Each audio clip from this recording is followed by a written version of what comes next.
नमस्कार बंधुरा केमन आছেন आशा करছি সবাই ভালো আছেন আমিও ভালো আছি। আজকে আমি বানাবো ফিশ ফিঙ্গার। আপনারা এরকম ফিশ ফিঙ্গার বাড়িতে বানাতে চান অতি সহজেই বানাতে পারবেন, খুব সহজেই অল্প উপকরণ দিয়ে বানানো যায়। তো বন্ধুরা দেখতেই পাচ্ছেন আমার ফিশ ফিঙ্গারগুলি কত সুন্দর হয়েছে। আপনারাও বাড়িতে এইভাবে ফিশ ফিঙ্গার বানাতে পারেন। তো চলুন আমি রেসিপিটি শুরু করছি। এই ফিশ ফিঙ্গার রেসিপি বানানোর জন্য আমার লাগবে কাতলা মাছ। আমি এখানে দুটো কাতলা মাছের পেটি নিয়েছি। এই কাতলা মাছের পেটি দুটোকে এবারে জলে ভালো করে সেদ্ধ করে নেব। জলে আমি দিয়ে দেব। মাছগুলো ভালো করে সেদ্ধ হয়ে যায়, ততক্ষণে আমি মাছে পুরে জন্য মশলা তৈরি করে নেব। এখানে আমি কিছু পেঁয়াজ কুচি করে নিয়েছি, এক টুকরো আদা, 4-5 কোয়া রসুন নিয়ে নিয়েছি। এবারে রসুন আর আদাগুলোকে আমি শিলনোড়ায় ভালো করে থেতো করে নেব। মাছগুলো সেদ্ধ হয়ে গেছে, মাছগুলোকে নামিয়ে নিয়েছি। এবারে কাঁটাগুলো ভালো করে ছাড়িয়ে নেব।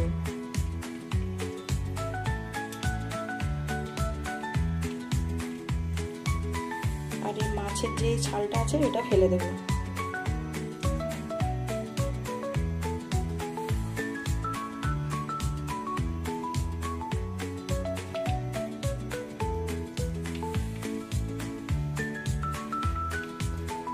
আপনারা চেষ্টা করবেন এরকম পেটি নেওয়া, তাতে কাঁটা কম হবে, ছাড়াতে সুবিধা হবে। আমি এখানে দেখতে পাচ্ছেন ভালো করে সব কাঁটা ছাড়িয়ে নিয়েছি। কড়াতে তেল দিয়ে দিয়েছি। প্রথমে আমি দিয়ে দেবো পেঁয়াজ কুচি। পেঁয়াজগুলোকে ভালো করে ভাজা করে নেব।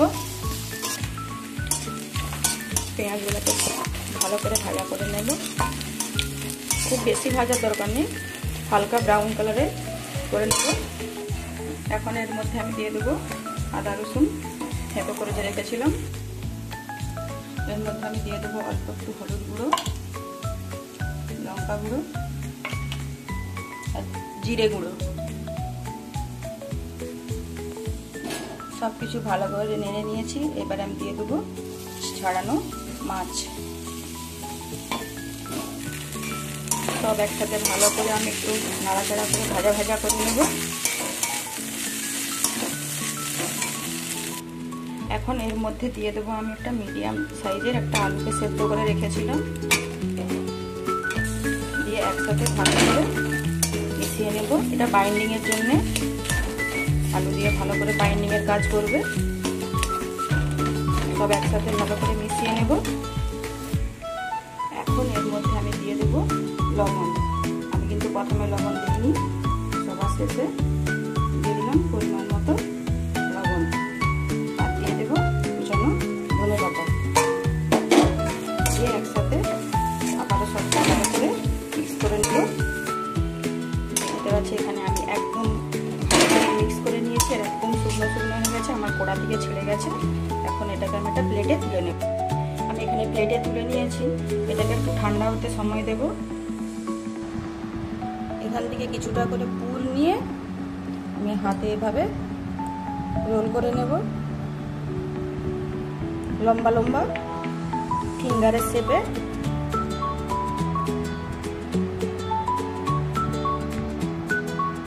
এভাবে সবকটা তৈরি করে নেব।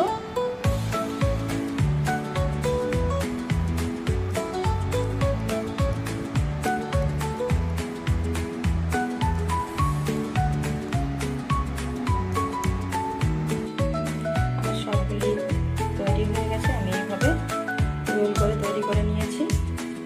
একটা ডিম নিয়ে নিয়েছি, এটাকে ভালো করে নুন দিয়ে ফেটিয়ে নেব।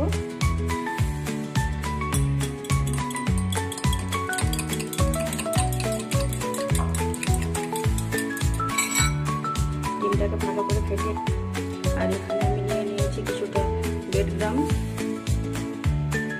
গ্যাসের একটা কড়াই বসিয়ে দিয়ে দেবো রিফাইন্ড অয়েল,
নিচ্ছি।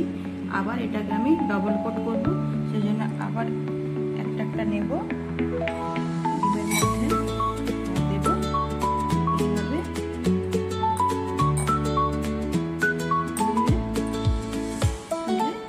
আবার এখানে ব্রেড ক্রাম্বসের মধ্যে দেব। এইভাবে আমি সবগুলোকে আবার ডবল কোট করে নেব।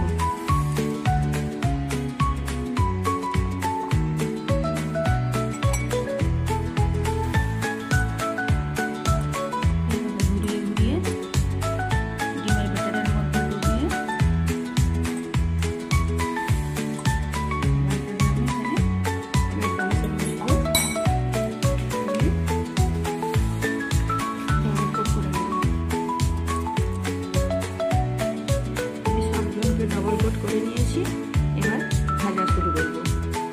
কড়াতে আমি রিফাইন্ড অয়েল দিয়ে দিয়েছিলাম, গরম হয়ে গেছে। একদম লো টু মিডিয়াম হিটে রাখবেন, একদম বেশি নয়, তাতে পুড়ে যাওয়ার চান্স থাকবে। এক এক করে আমি দিয়ে দিলাম, সব একসাথে দেবো না। আর দেওয়ার সাথে সাথে একদম উল্টানোর চেষ্টা করবে না, একটু সময় দেবেন 2-4 মিনিট, তারপরে উল্টাবেন। আস্তে আস্তে করে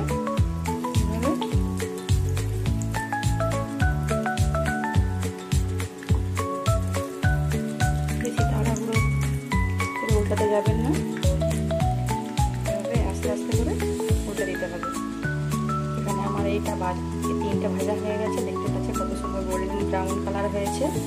তো এইভাবে সবগুলো ভেজে নিতে হবে। এই দুটো আমি এবার তুলে নেব, পরেরগুলো আবার দিয়ে দেবো আস্তে আস্তে।